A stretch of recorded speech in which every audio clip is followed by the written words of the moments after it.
He's back. Get that stuff out of here. It's Southwest Bias. Welcome into another edition of Southwest Bias, brought to you by our friends at the Husband and Wife Law Team. If you've been in a serious accident or have a serious injury, call the Husband and Wife Law Team first at 602-783-8841 or visit their website at husbandandwifelawteam.com. And we are live from, there it is, Studio K, brought to you by our friends at Circle K. Become a member of the Inner Circle today for free by downloading the Circle K app. Friday the 13th. Should that really mean anything? Probably not. It's another date on the calendar. The number 13.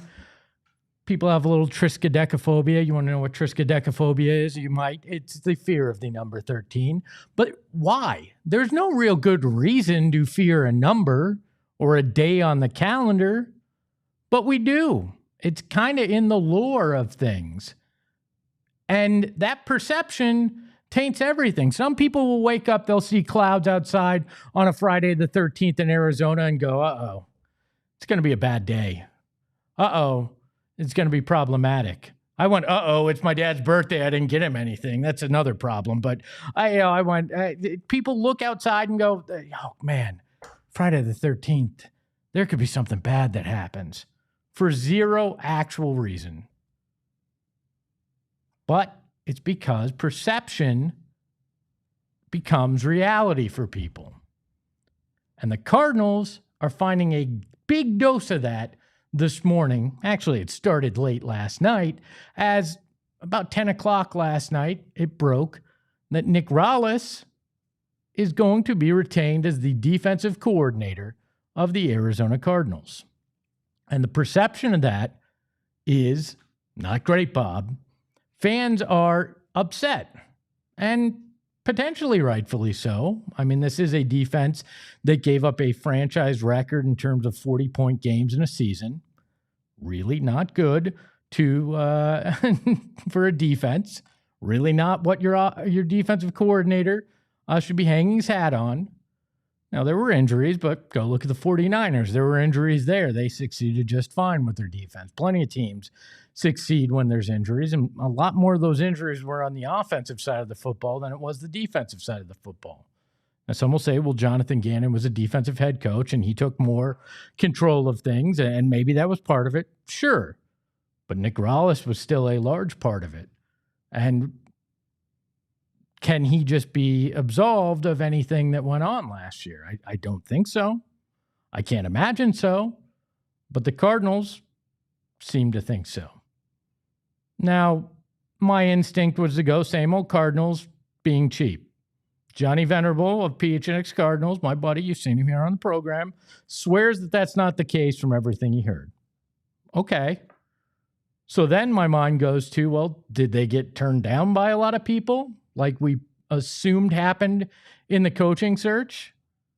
And if that's the case, does that perception make you feel any better about keeping Nick Rallis? Now, before this season, people looked at the defense and said, pretty good, has made strides, and that this is a young, up-and-coming coordinator that may be considered for head coaching jobs. Which perception do you want to go with? Because the world operates on what have you done for me lately? And Nick Rallis and this defense haven't done a lot for you lately.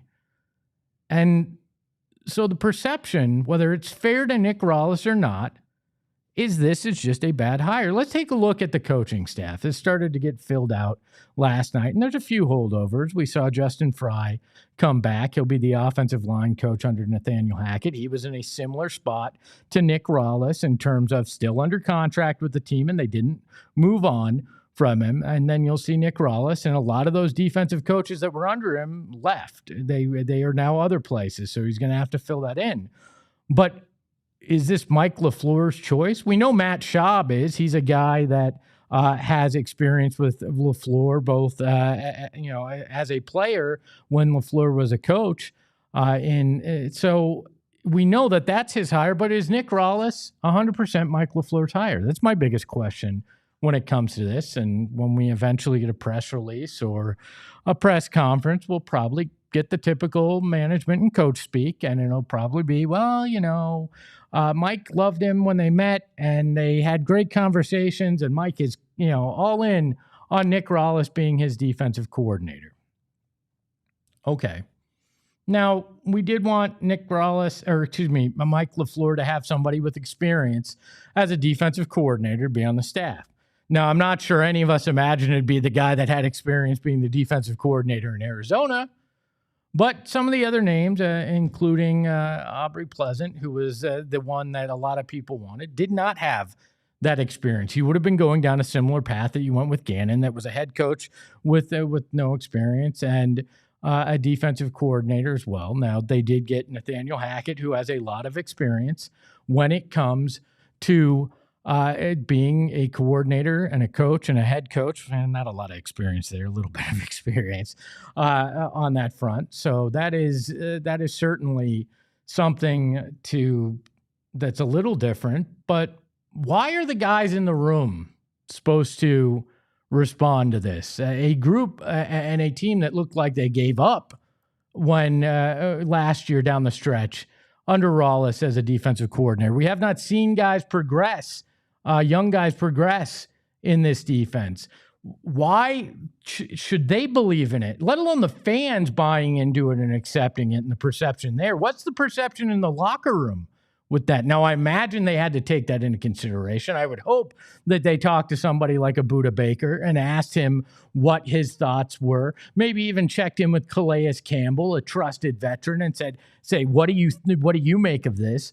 But to me, the perception is pretty damn bad with it, especially after you went through a coaching search, that the perception on that was very bad. Now, you landed in a place that a lot of us feel good. MLF is my guy. I'm a lover of MLF, right? And I think that Mike LaFleur is going to have success as a head coach. But the perception of that coaching search was not the greatest. It was rough. And then you turn around and you interview a bunch of defensive coordinators and you go back to the one that you had. We were on a break. I didn't cheat. I just talked to him because we were on a break. I mean, Nick Rallis has been trapped in the office for almost a month while they flirted with others. And how's that conversation between Mike LaFleur and Nick Rallis go? Mike LaFleur called plays in that game that the Rams just kicked Nick Rallis' defense's ass. How does that go? Yeah, I hung 40-something on you. I got some ideas on how we can patch that up. That the optics are bad, too, when you've got a Cincinnati offensive lineman getting first downs on catching passes against this defense. And sure, maybe Rallis is better in the room. The X's and O's are better than we think. Maybe. But the perception of fans is something that is actually reality to them. And this is going to be very difficult to sell to a fan base that has already had, things that are not optically good sold to them over a multitude of years, 35 plus years. And I hope it doesn't taint the excitement for Mike LaFleur and what he might be able to do. And we talked about it yesterday in the approach with Kyler, that this may just be a gap year. So maybe we're going to give Nick Rallis a chance here, and we're going to see if that gap year works out for him. And if it doesn't, that's on Monty, that's on Nick, and we move on again. But the optics of that are going to be even worse going into the following season or a season after that. I wasn't excited about Wink Martindale, a guy that can both host a game show and run a defense. There weren't a lot of names that I was like, man, that'll change everything. But I really didn't think Nick Rallis was going to be the name we circled back to after all of it. So for me, I'm not particularly happy about it, but I'm also going to see what plays out. But the perception for each and every one of you that are upset about this, and each and every one of you on social that's frustrated with this, I understand. I respect it. And I think you have every right to voice that right now, because trust is earned, not given. And right now there is very little trust when it comes to the process, the hiring, and the results of the Arizona Cardinals. And Michael Bidwell can look you in the eye and tell you whatever you want. But there's a reason that they fought to get those report cards by the NFLPA to not be public anymore, and they won that fight because things don't look good. And perceptions is reality. And it's Friday the 13th, and I'm scared by some of the Cardinals' decisions, but maybe that's just my Southwest bias. We welcome in the Dreads behind the desk. Kevo, how are you, my friend? Good. I mean, as relatively good as things could be, capitalistic interests ruining my naming rights to my arenas, but it's all good. We'll get to that in a second. I promise you. How do you are you somebody that believes in Friday the 13th? Do you have superstitions? Is perception reality to you? I'm a somewhat superstitious guy. I'm kind of stitious, not superstitious. You know what I mean? You're average stitious? Yeah, I'm mid-stitious. Mid-stitious. Friday Isn't that a conference in college? The mid-stitious? Yeah, the mid-stitious conference. They have some real dogs over there. But yeah, I'm not that superstitious, Espo. I'm really not, to be honest with you. When you look at things, though, the perception of this by the fan base, I don't feel like they're wrong in looking at Nick Rallis coming back and wondering what the hell is going on. No, yeah, they're not wrong at all. I mean, I feel like you almost had to I don't know if this is the right way to put it, but when you have an infected limb, you have to cut off the whole limb. You know what I mean? You don't just cut off a finger and go, you know what, that should fix the whole thing. Exactly. You don't just cut off a couple fingers and Jonathan Gannon and then say we're good. I feel like you have to get rid of the whole cake. You have to get rid of the whole thing at that point. So I get Fran's frustration as well. I would be frustrated. I was confused when I saw that he was coming back as the DC, but I don't know. If you believe in Mike LaFleur, I feel like you kind of somewhat have to give a little bit of grace to keeping Nick Rallis, because I feel like you're not doing that if you're Mike LaFleur, and you're not doing that unless Mike LaFleur believes that Nick Rallis could help him win football games. I hope it's Mike LaFleur's decision. If it is, I'm a little more comfortable with it, but I don't think we'll ever fully know that because PR speak will be that. That's what will be sold, and it comes down to, do you trust what you're being told or not? Again, perception, and a lot of people are not going to trust that and believe that. We are going to talk more Cardinals after halftime. We've got Jourdan Rodrigue from The Athletic that has a lot of insight on Mike LaFleur that we'll talk to, but before we get to that, Kevin, I need to know what's going on down in Tucson. It's not McHale Center anymore, is it? Well, it is kind of. Is it still McHale? It is. It's McHale Memorial Center at Alchemy Arena. So they've attached an insurance provider at the end of McHale Center. But hey, look, it's not all bad. I hate naming rights just as much as the next, but it's the biggest in the Big 12 for hoops. So at least you made as much money as you could have off of the naming rights. The MMCA, that doesn't roll off the tongue. No, the MMCAAA. I mean, everybody's going to call it McHale, right? Except for the people that have to say where they're playing the game. Yeah, it's going to be like the broadcasters, like, we're here live at the McHale Memorial Center at Alchemy Arena. But everyone's just going to call it McHale Center yet still. So yeah, I want to check out a couple of super chats, and then we will get to our halftime performance and bring in our guest here. But Red Feather Workshop with the $5 super chat says, if there are 10 proper form tackles executed this year, I will be shocked. 3 years of fundamental football failures and inability to defend the sticks. There's your perception. We'll see what the reality is. And Brian with the $5 super chat says, Nick Heyer reminds me of Ted when he was trying not to get the job. I can see that. I understand. On the other side of the break, I told you we're going to have Jourdan Rodrigue from The Athletic, who has unbelievable insight into Mike LaFleur and what will be the next regime here with the Cardinals. That's coming up after halftime. Gotta tell you about the husband and wife law team. If you have been in a serious accident or had a wrongful death that has happened in your family, the husband and wife law team are here to help. Look, you got to do your research when it comes to your lawyer. You don't want to get somebody that can't handle the situation. I've been there, and there's nothing worse than that when you're already dealing with so much that comes along with an accident. And If you do that research, it's going to lead you to Mark and Alexis Breyer, the husband and wife law team, because they want to do what's best for you. They are prepared to go to trial if that is necessary. They are part of the 1% of the Arizona bar that is certified in serious injury and wrongful death cases. And you know what? They tell you that you can reach out to your lawyer at any time, and they guarantee you're going to be able to talk to somebody, which is important more than you know until you're in the situation. So if you've had a serious injury, call the husband and wife law team first at 602-783-8841 or visit their website at the link in our description and tell them PHNX sent you. And I got to tell you about Phoenix Raceway. Well, that's not Kevin trying to drive around on the 101 on a Saturday night. That is Phoenix Raceway, the NASCAR NTT Indy Cup Series, March 5th through the 8th. They're not just racing on the same weekend. They're not just racing on the same day. They're racing on the same track, not the same time, safety first, as you all know. But it is going to be one of the coolest events that you have seen in motorsports at the most beautiful venue in the Valley. I said it, not just motorsports. In the entire Valley, it is the most beautiful venue. And you're going to get the best access in sports. You're going to go inside the garage. You're going to walk the track. You're going to meet the drivers. And you're going to catch a pre-race concert. Nothing brings you closer in sports than that Desert Diamond infield experience. So make sure to do that. The tickets are going faster than the cars, so secure your seats right now at the link in our description. A big thank you to Fats Domino for playing halftime here on Southwest Bias. I hope you enjoyed it. I know the people on YouTube loved it, but I need to welcome in a very special guest. I'm very thankful that she took a few minutes here because it's rare that a Sun Devil will actually do something for a Wildcat. It's Jourdan Rodrigue from The Athletic. Jourdan, welcome to the program.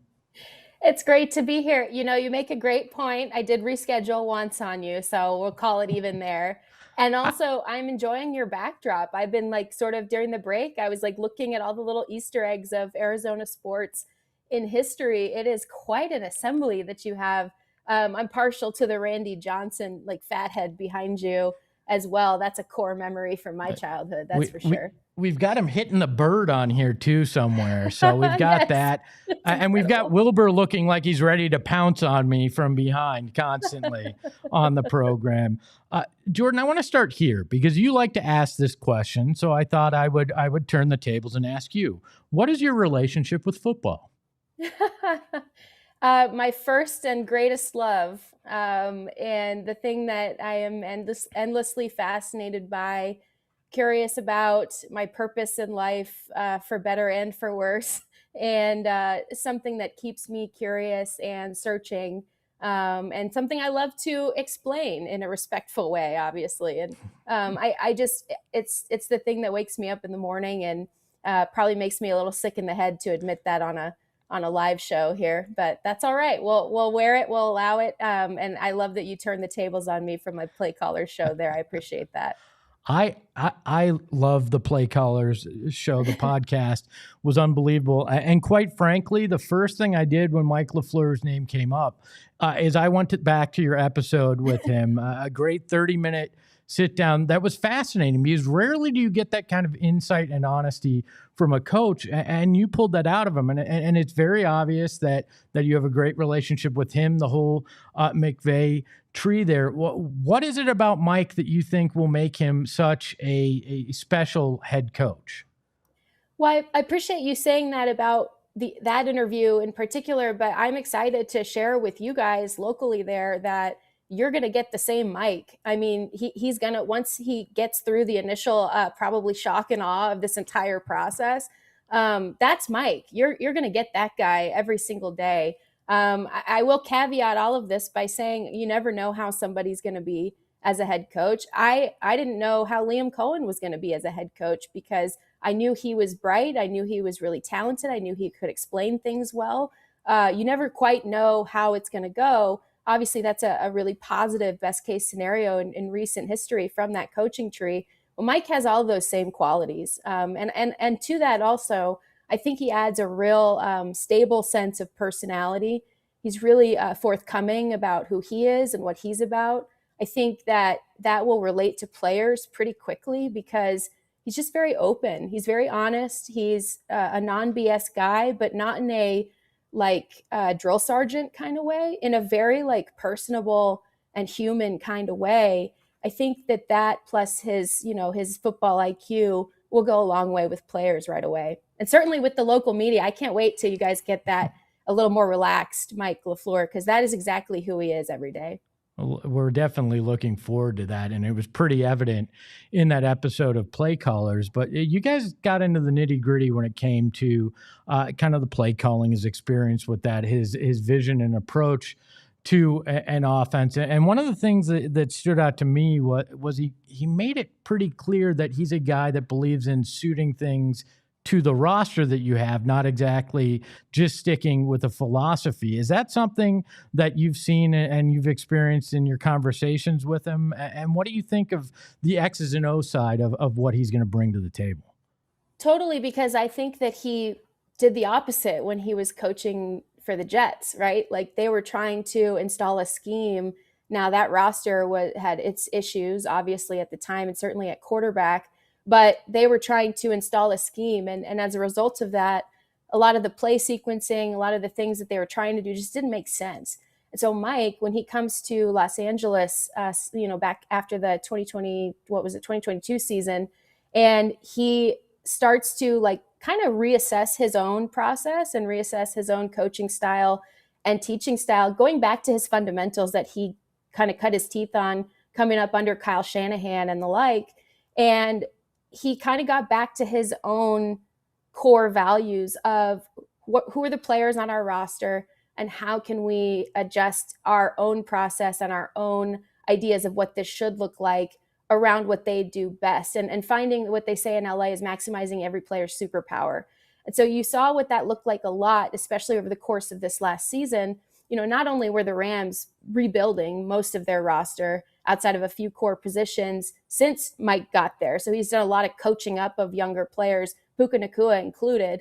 But also he has helped them in these pivots that they've made. He helped Sean McVay pivot from predominantly wide and middle zone run scheme to the much more physical gap scheme that Sean McVay wanted to instill more resilience and physicality in his team overall. And they invested in the positions at interior guard and interior offensive line, and also at running back to sort of also go hand in hand with that.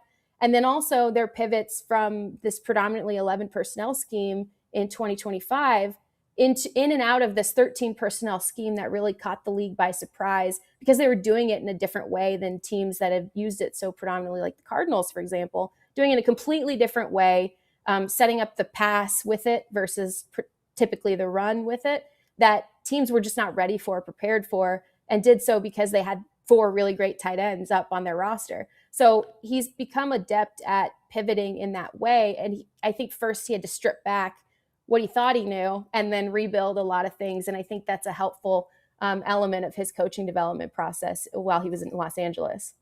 You bring up his work with Puka Nacua, obviously 2 very young receivers here in Marvin Harrison Jr. and Michael Wilson. What did you see with how he worked with Puka that you think could apply to the wide receiver group here in Arizona? Well, Mike's really good at explaining things and helping receivers, especially because that's much of his background. He's worked with every level type of receiver, every position within the receiving tree, and also like Hall of Famers, and also guys who are trying to make the team off the practice squad. And so he really understands how to explain things. And it's not just explaining what has to happen, it's why and how it has to happen, and also how what they're expected to do on a granular level fits into the larger tapestry or surface of whatever that play is, whether it's run or pass. I think one of the big things that he's going to ask these receivers to buy in on immediately is getting more involved in the run game and really understanding how they can specifically, even though it's like not the sexiest thing for them to be doing, how their blocking can truly activate not only the run game that they want to bring to life, but also how it then sets up the passing game. You're going to hear this a lot, probably too much. Take a shot every time you hear it at this point, marrying the run and the pass. It's the catchphrase of this coaching system, besides the illusion of complexity. That's the other one you're going to hear a lot. And really what it is making run and pass concepts look so similar pre-snap that you have no idea what's coming at you. because even if you're in a smaller personnel with these receivers on the field, you think, oh, they could also stick their face into the trench and block open a gap. And so it could be a run play as well as it could be a downfield passing play, or, some of the motions, it could be run or pass. So getting those receivers truly like electrified and ignited over what is possible for them, not just in one phase of the offense, is something that I think Mike will really come to life. It's his style to do that. And I think that's where he'll start to like really kind of show these players who he is as a coach early.